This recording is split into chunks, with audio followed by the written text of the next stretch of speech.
আসসালামু আলাইকুম। সবাইকে বিসিএস ফ্রন্টাসের পক্ষ থেকে আজকের প্রথম আলোতে স্বাগতম। আজকে ১১ই মার্চ ২০২৬ আমরা পড়ছি প্রথম আলো। তো প্রথমে লক্ষ্য করেন যে আপনারা জানেন যে ত্রয়োদশ জাতীয় সংসদ নির্বাচন হয়ে গেছে এবং বিএনপি সরকার গঠন করেছে।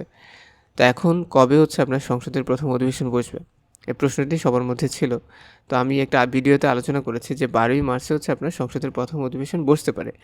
এবং সে বিষয়ে আপনার আজকে তথ্য এসেছে যে আগামীকাল বৃহস্পতিবার জাতীয় সংসদের প্রথম অধিবেশন শুরু হচ্ছে। তো আপনার ১২ই মার্চ দিনটি মনে রাখতে পারেন। এরপর লক্ষ্য করেন যে নারীর ক্ষমতায়ন ছাড়া দেশকে এগিয়ে নেওয়া সম্ভব নয়। বিষয়টি নিয়ে বলছেন তারেক রহমান। এই জিনিসটা আপনারা কোট করে রাখতে পারেন। এবং এই যে নারীর ক্ষমতায়ন, এই বিষয়টিকে অগ্রাধিকার দিয়েই আপনার বিএনপি চালু করেছে ফ্যামিলি কার্ড। এবং ফ্যামিলি কার্ডের আপনার যে ট্রায়াল কর্মসূচি সেটি অলরেডি শুরু হয়ে গেছে এবং তারেক রহমানকে দেখতে পাচ্ছেন তিনি নারীদের সাথে ওই প্রোগ্রামে আপনার কুশল বিনিময় করছেন। এরপর লক্ষ্য করেন যে সহযোগিতা বাড়াতে বাংলাদেশ ও যুক্তরাজ্যের আলোচনা। তো বাংলাদেশের বর্তমান পররাষ্ট্রমন্ত্রী খলিলুর রহমান এবং প্রধানমন্ত্রীর পররাষ্ট্র বিষয়ক উপদেষ্টা হুমায়ুন কবির। তারা যুক্তরাজ্যের বাণিজ্য প্রতিমন্ত্রী স্যার ক্রিস ব্রায়ান্টের সাথে কিছু বিষয় নিয়ে আলোচনা করেছে। প্রথম ব্লু ইকোনমি। আপনারা জানেন যে আমাদের সামুদ্র রয়েছে বঙ্গোপসাগর।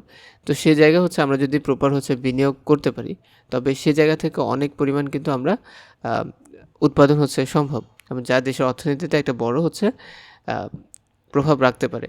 এরপর দেখেন যে আমাদের যে পোশাক শিল্প সেটি মেড ইন বাংলাদেশ যে ব্র্যান্ড রয়েছে, আপনারা জানেন যে ইউরোপে আমরা আমাদের তৈরি পোশাক সবচেয়ে বেশি রপ্তানি করে থাকি। তো এই যে পোশাক রপ্তানির যে খাত সেটিকে আরও বৃদ্ধি করা যেতে পারে, এই বিষয়গুলো নিয়ে তাদের মধ্যে দ্বিপক্ষীয় আলোচনা হয়েছে।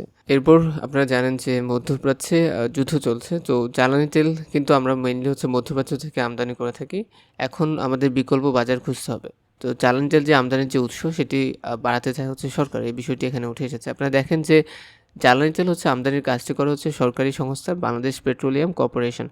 সংস্থাটির সূত্র বলছে প্রতি মাসে গড়ে 15টি জাহাজ আসে জ্বালানি তেল নিয়ে। যুদ্ধ শুরুর পর থেকে নির্ধারিত সময়ে আপনার জ্বালানি তেল আসছে না। এ মাসে আপনার 16টি জাহাজ আসার কথা ছিল, কিন্তু মাত্র এসেছে 6টি। এখন এই যে সংকট, যদি জ্বালানি সংকট সৃষ্টি হয়, তবে আমাদের দেশের যে শিল্প কারখানাগুলো রয়েছে এবং স্বাভাবিক যে জীবনযাত্রার মান, সেখানে কিন্তু বড় একটা প্রভাব কিন্তু পড়বে। এই যে বিষয়টা, এটাকে এড়াতে সরকার কিছু পদক্ষেপ নিতে চায়। প্রথমত ভারত থেকে আপনার আমদানি করা যেতে পারে, এই বিষয়টি এসেছে। তারপরে দেখেন যে ডিজেল নিয়ে আমাদের যত চিন্তা, পেট্রোল শতভাগ দেশে উৎপাদন হচ্ছে, অকটেনের 50% দেশে উৎপাদন হয়, কিন্তু ডিজেলের 70% আসে বাইরে থেকে। এবং এই ডিজেলই কিন্তু আপনার কৃষি পণ্য যাত্রী পরিবহনে এই ডিজেল ব্যবহৃত হয়। তো এখন একটা যুক্তরাজ্য ভিত্তিক একটা আপনার কোম্পানির সাথে আপনার কিছু চুক্তি হয়েছে। তারা বলেছে যে তারা আমাদেরকে $76 আপনার ডিজেল দিতে পারবে এবং তাদের যে এই যে সরবরাহ করার যে ক্ষমতা সেটি রয়েছে কিনা সেটি এখনও নিশ্চিত হওয়া যায়নি। তো এই বিষয়গুলো আলোচনা চলছে। তারপর অভিমত বিশ্লেষণ কলামে একটা বিষয় এসেছে যে যুদ্ধে কৃত্রিম বুদ্ধিমত্তার ব্যবহার নিয়ে লিখেছে রেজওয়ানুল আলম। তো আপনাদেরকে প্রথমে একটা বিষয় জানাতে চাই যে 28শে ফেব্রুয়ারি আপনার যুক্তরাষ্ট্র যে সামরিক অভিযান পরিচালনা করে ইরানে, তার নাম অপারেশন এপিক ফিউরি। এবং এই যে অভিযান, এই অভিযানের ইসরায়েল নামকরণ করেছে রোয়ারিং লায়ন নামে। তো দুটা মনে রাখতে পারেন। এখন বিষয় আপনার যুদ্ধে তারা কীভাবে কৃত্রিম বুদ্ধিমত্তা ব্যবহার করছে। তো যুদ্ধে কৃত্রিম বুদ্ধিমত্তা ব্যবহারের ফলে আপনার যে ড্রোনগুলো ছোড়া হচ্ছে, মিসাইলগুলো ছোড়া হচ্ছে, এগুলো খুব প্রিসাইজলি তাদের যে লক্ষ্যবস্তু সেখানে কিন্তু আঘাত আনতে পারছে। এবং বলা হচ্ছে যে এই ড্রোনগুলো খুব দ্রুত উঠছে। এটারও একটা আপনার পরোক্ষ প্রভাব কিন্তু কৃত্রিম বুদ্ধিমত্তা রয়েছে। তারপর কৃত্রিম বুদ্ধিমত্তা কিন্তু মানুষের মধ্যে সেন্সিটিভ না। যে কোনো বিষয়ে কিন্তু আপনার যে তাদের যে ইমোশন সেটা কিন্তু কাজ করে না। তো এই বিষয়গুলো আপনার খুবই গুরুত্বপূর্ণ ভূমিকা রাখছে যুদ্ধের ক্ষেত্রে এবং বলা হচ্ছে যে এটি মানুষের জবাবদিহিতার একটা জন্য নতুন প্রশ্ন তৈরি করছে। তারপর দেখেন যে আপনার ইরানের যে ইন্টারনেট ব্ল্যাকআউট, তারপরে ইরানের যে আপনার ট্রাফিক ক্যামেরা হ্যাক, এই ব্যাপারগুলো কিন্তু আপনার কৃত্রিম বুদ্ধিমত্তার সম্পৃক্ততা রয়েছে। তো এই বিষয়গুলো তিনি তুলে ধরেছেন এবং এটি কিন্তু আমাদের জবাবদিহিতার একটা নতুন সংকট সৃষ্টি করবে। এরপর লক্ষ্য করেন যে আন্তর্জাতিক অংশ থেকে আপনাদেরকে একটা কোট খুবই ইম্পর্টেন্ট মনে হয়েছে। দেখেন যে অ্যান্তনিও কস্তা, প্রেসিডেন্ট অফ ইউরোপীয় কাউন্সিল, তিনি বলছেন যে মধ্যপ্রাচ্যে যুদ্ধের ফলে জ্বালানি তেলের মূল্যবৃদ্ধি, ইউক্রেন যুদ্ধের প্রতি বিশ্ববাসীর মনোযোগ কমে যাওয়ায় এখন পর্যন্ত রাশিয়াই একমাত্র বিজয়ী। তো এটা আপনি এই যে বিষয়গুলোকে আপনার বিশ্লেষণ করতে ব্যবহার করতে পারেন। দেখেন ইরানে যুদ্ধ করতে আপত্তি মার্কিন সেনাদের।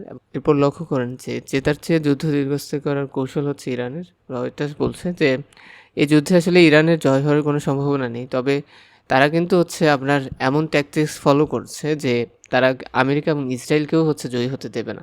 মানে একটা মাঝামাঝি অবস্থায় কিন্তু এই যুদ্ধটা শেষ হবে এবং যুদ্ধটা দীর্ঘমেয়াদী যদি হয় তবেই হচ্ছে আপনার ইসরায়েল এবং হচ্ছে আমেরিকা কিন্তু এই যুদ্ধের মাধ্যমে বড় প্রকার হচ্ছে ক্ষতির সম্মুখীন হতে পারে। ট্রাম্পের জন্য একটা রাজনৈতিক সংকট সৃষ্টি হতে পারে। তারপর মতামত অংশে একটি বিষয় উঠে এসেছে যে যেসব অধ্যাদেশের বৈধতা দেওয়া জরুরি। আপনারা জানেন যে গত যে সরকার বা অন্তর্বর্তীকালীন সরকার 18 মাস মেয়াদে আপনার হচ্ছে 133টা হচ্ছে অধ্যাদেশ জারি করেছিল।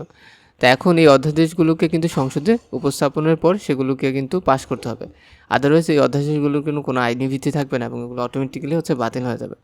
তো কিছু কিছু অধ্যাদেশ রয়েছে যেগুলো অত্যন্ত গুরুত্বপূর্ণ এবং এ জায়গায় হচ্ছে সরকারকে খুব দায়িত্বশীলতার পরিচয় দিতে হবে।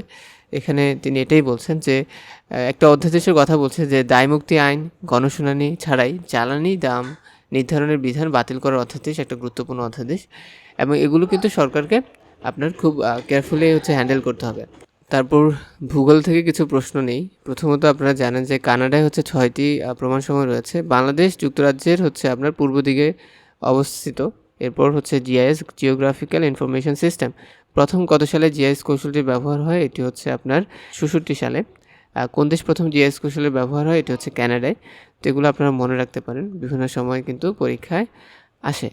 তো আমরা হচ্ছে আমাদের আজকের আলোচনার সর্বশেষ অংশে চলে এসেছি। দেখেন তেলের কৌশলগত মজুদের পরামর্শ। তো এটা আপনি একটু মনে রাখেন যে দেশের সবচেয়ে বড় সমস্যা হচ্ছে জ্বালানি তেলের কোনো স্থায়ী স্ট্র্যাটেজিক রিজার্ভ নেই, যা পার্শ্ববর্তী দেশগুলো রয়েছে। এ ধরনের রিজার্ভ থাকলে সংকটের সময় বাজারে নিশ্চয়তা দেওয়া সম্ভব হয়। তো এটা একটা গুরুত্বপূর্ণ স্ট্র্যাটেজি এবং এটা আপনারা হচ্ছে মনে রাখবেন। যদি বলা হয় যে বাংলাদেশ যে মধ্যপ্রাচ্য সংকট যে মোকাবেলায় হচ্ছে বাংলাদেশ কী পদক্ষেপ নিতে পারে, সেখানে স্ট্র্যাটেজিক যে রিজার্ভের যে ব্যাপারটা এটা আপনারা তুলে ধরতে পারেন। তাহলে আপনার লেখাটা অনেক পরিমাণ হচ্ছে আপনার একটু গঠনমূলক হবে এবং আপনি হচ্ছে আপনার যিনি এক্সামিনার রয়েছে তার কিন্তু নজর হচ্ছে কাটতে পারবেন। তো এতে কিন্তু আপনার যে আউটপুট হবে সেটা হচ্ছে ভালো হবে আমি আশা করি। তো এই ছিল আজকের সংক্ষিপ্ত আলোচনা। যারা ভিডিওটি দেখেছেন অবশ্যই লাইক, কমেন্ট এবং হচ্ছে সাবস্ক্রাইব করবেন। ধন্যবাদ।